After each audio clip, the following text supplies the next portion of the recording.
We're in week 11. This week we're talking about building a table of contents and building an index. And I'll show you how to cross-reference too. That's actually really simple. Uh, so let's see. It used to be, you could only build a table of contents and indices from scratch in old versions of Word. And it was time consuming and didn't always look good. Word, though, has some robust mechanisms. And even if you don't like using the auto table of contents, I'm going to actually show you a way to do that manually too. So you can go whichever way you want. But the automatic stuff they've set up for building these portions of documents is actually quite nice. One thing I'm going to recommend before we begin. This is not necessary, however, I highly recommend doing all of your setting up your pagination before doing your table of contents and index. So as you can see, I've got nothing. This is going to be my table of contents here. And then I've got my fake chapter 1 with a page 1 on it. Set it up really simple for the lecture. Anyway, again, you don't have to do it ahead of time, but I think even with the automated tools, I think it's just a little easier because then you don't have to worry about going in and making sure it's all up to date later. So that would mean that your table of contents and your index are things you're building late in your book build, and that's fine. All right. So first, table of contents. You have two options for building a table of contents in Word. First, you can type it up manually. So first, you'll notice I have this ruler bar up here, and if you pay attention, if you pay attention in a lot of detail, I don't normally have that, but it often helps when you're sort of setting up, if you're doing an automatic table, if you're doing a manual table of contents, to have it. So to turn that on, go into View, and then check this ruler box. See, I uncheck it and it disappears, check it, and then it shows up. Not mandatory at all, not something you have to do. It's just something that is occasionally nice to have for certain designers and certain learners, so I want to make sure you know how to access that. Anyway, so we're done there. So we're going to go and type up, we're going to go into our table of contents. So go in, type your first entry. So chapter 1, hit tab, and I have that little tab marker up because I currently have that set to always show, because that's often handy for when you're figuring this stuff out. Anyway, so I hit my tab button, and then I press the number. Then I just go click in that area, and I go into page layout. I go over to the paragraph section, click this arrow that sets up the big paragraph dialog box, and I go down to tabs. So this allows me to then adjust where my tabs go. When I indent, so I typed chapter 1, I hit indent and then put the page number in. It'll let me adjust that indent. So I could actually, instead of having it left align, I could have it center align or right align. Or I can, set up a default position. So the default is at 1/2 inch. Let's see. I'm going to type in 1.5 inches. Set. So you've got to hit set so it'll stay. Hit OK. And now look, it's expanded my tab. It's expanded that indent that I made when I hit tab. So you go in chapter 2, and it's automatically set up so you can then manually enter the table of contents. You have to repeat till the process is complete. This means that you have to type in all the entries yourself. You have to do all of your formatting yourself.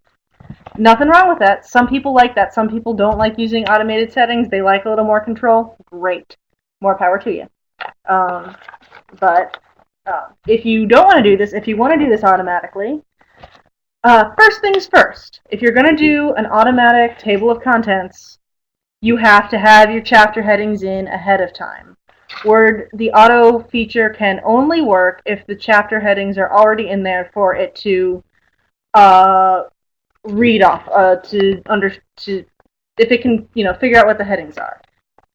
You also have to work with one of these preset styles from Word. So before ahead of time, I went and set up this heading 1 and set that as my default heading, and typed in my chapter numbers in that heading. You have to set one of the preset styles and type in your chapter headings at the top of your page, or else Word won't get it. It's software and it does have its limitations. Anyway, so you go into Home, select the style you want, type in your chapter headings. Then go into, so then I've clicked in this page that's going to be my table of contents. Go into References, Table of Contents. There are a bunch of automatic tables here. There are more, it says no online content available. Well, in theory, there might be more table of contents, or you can go Insert Table of Contents and set things up from this kind of, from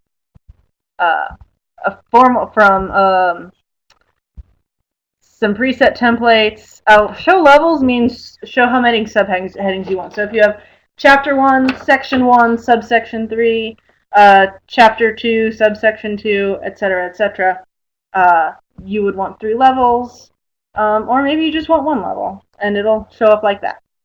So, again, you can go Insert here, and it'll show you the print preview. As you can see, this is the classic one, this is the modern one, 2 levels, 4 levels. This is important to pay attention to. If you want to use hyperlinks instead of page numbers, like if this is going to be a web-based document, you would check this box, use hyperlinks instead of page numbers. Here's the downside. Well, actually, no, yeah. The downside is when you have hyperlinks instead of page numbers, it won't actually show any page numbers, even though show page numbers is optimized. So, hyperlinks instead of page numbers. So again, if you want to use hyperlinks. Just keep in mind that the page numbers won't show up. Now I'm going to hit cancel and go from one of these auto templates. So again, just to show you what I did, I went in, I just clicked this template here. Now it's got contents. Chapter 1 on page 1, Chapter 2, Chapter 3, and Chapter 4. I made up 4 fake chapters. And what it did is, because since I had typed those up ahead of time in a specific format, Word was able to recognize them and figure out where they were. And that's really simple. So, and they're all linked together, and so they're easy to update. So say you want to give subtitles to your chapters. Chapter 1, subtitle. Chapter 2, demo. Chapter 3, readings. Chapter 4, Word, whatever. So you would go, say you wanted to add subheadings. So you scroll up, you see this isn't updated yet. Click into it, hit Update Table, and it's going to ask, do you only want to update page numbers or do you want to update the entire table? Since we didn't do anything to change our page numbers, we want to click Update Entire Table, and now look, all of our chapter subtitles are in there. And it's adjusted the tab for us so that we don't have to worry about doing that ourselves. It had to adjust the tab here because of the extra letters here, but again, it was automatic and fixed it for us. So this way, if you have your chapter headings, again, inserted beforehand, even if you want to change the titles or mess with them a little bit, it's really easy to go and adjust those should you want to. All right, so now for working with the index, we're going to, let's see, you really need some text to work from the index. So I'm going to copy my so we're moving into indices now. I'm going to copy my index notes, and I'm going to copy them into a chapter here. Because you really just need a block of text to understand how indexing works. So what is an index? I mean, most of you know. It's a list of topics that appear in a document, as well as page numbers where those topics appear. So what do you create an index for?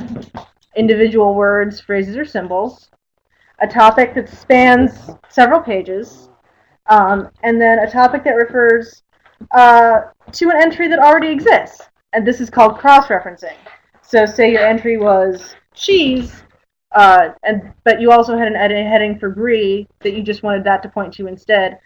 Cheese, see, brie. This here is a cross-reference. I'm actually going to paste some more stuff because we're going to need to go on to a second page for me to make it work.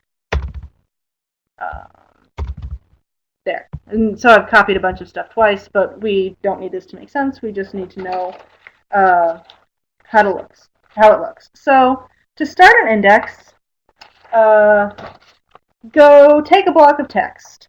We're going to start by adding single word and phrase entries. So select the text you want to use. So we're going to start with reference. So it's highlighted.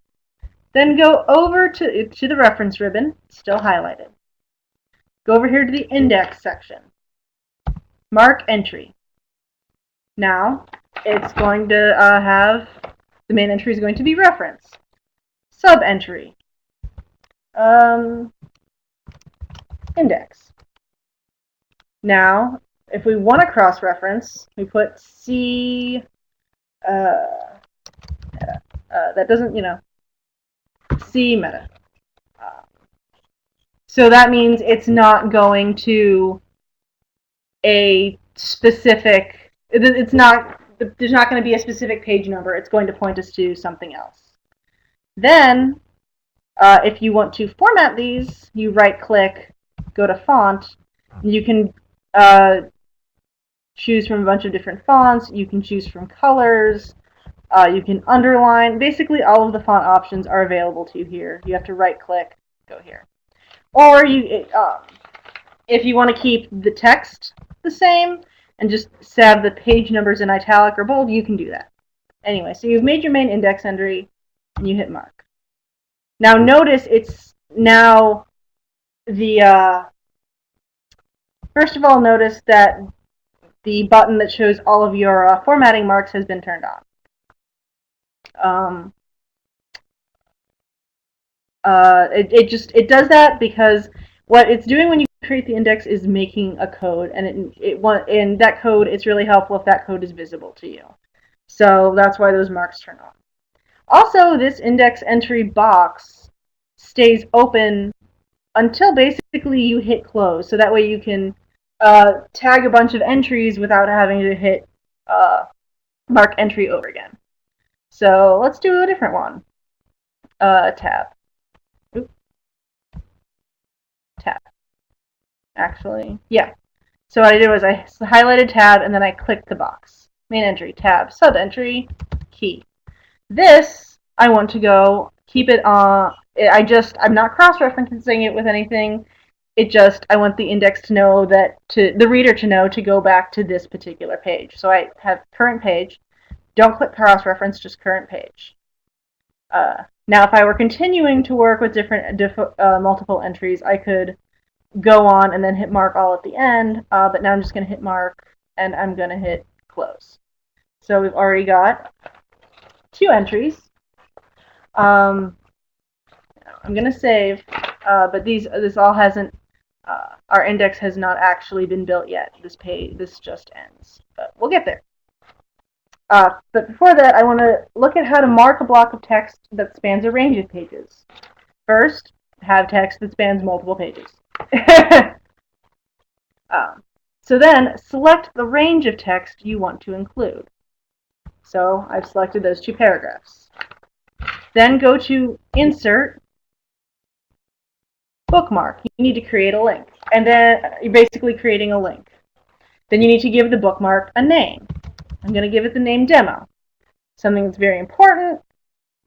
You can only give the name can only be 1 word long. I can't type Demo 2, then the add button goes away. Word doesn't like it, so you just type 1 word.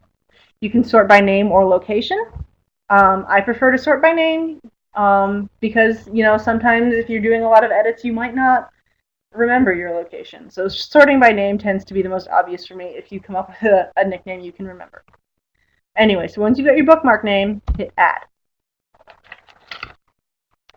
Then go back into your content here and click at the end of the text you selected. Go back into Reference, hit Mark Entry. And so for this, I want the main entry to be called Demo. I'm not going to add a sub-entry, I don't need it. I select Page Range. There will be a drop-down list. I only have one thing here, but I'm choosing Demo. I'm be in italic again, like everything else. I'm going to hit Mark. I'm going to hit Close. Okay. Now it's actually time to create the index. So,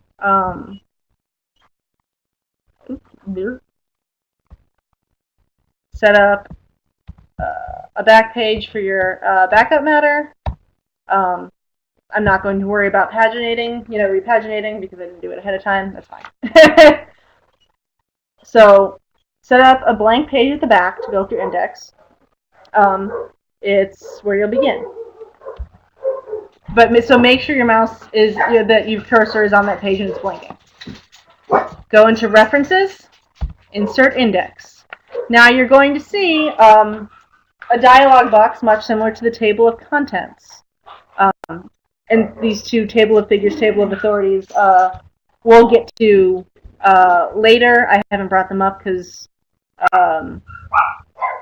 they're not as relevant to what we're doing, but again, I will bring them up in the second to last week of class. Anyway, so you get this preview of what it looks like. Right now it's sort of set, my default settings are Garamond 12, so that's what it's showing up as. It also gives me these little templates, like some similar to what you saw in Table of Contents. I could choose to right align my page numbers or not. I don't like them, but you might. I can choose to have indents. So see, the example here is atmosphere, indents to Earth, indents to exosphere, or run-ins. Earth, exosphere, page number. Da, da, da. I happen to like indented, but this will be your project, so your mileage may vary. You can also choose how many columns you want. They don't really have a good demo for that on this. I like to stick with 2. You can adjust later. Anyway, so you've gone and selected your text. You selected whether you want a heading or not. Anyway, so we've got it all set up the way we wanted. Click OK. And so there is an index. So it has only set up, so it's got these 2 columns here. D, and it only has 3 letters, D, R, and T, because I only set up 3 entries. I didn't set up anything with A, B, and C. But you can see it's set it up in 2 columns already. And then it's already inserted a section break, so that if I want, so it's inserted its own section break between this and the end of the text here. I didn't even have to do that. That's pretty cool. And basically, so then if I want to add any other back matter, the section between the index and that will be clear to Word. Anyway, so say you're revising and you realize you need to adjust your index. So what you go, say I want to adjust demo. So I click in it, say I just, so I modified it. There. I changed it. Update index. Why didn't it work? Sorry.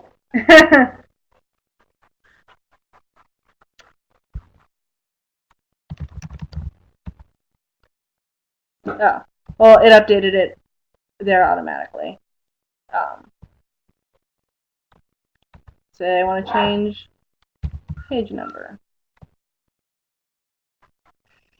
Oh, go me. This did work the first time.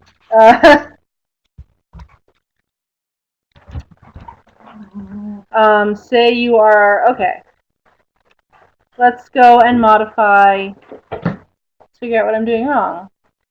See, let's try to update my cross-reference. The meta, I'm just being silly here, just messing around. So I changed the cross-reference. It didn't change in the index. There we go. So if you're just going to mess with stuff in the index already, you just go and type and save. But if you're messing with index stuff that's already been coded in the text, you have to go update the index. Sorry, I screwed that up.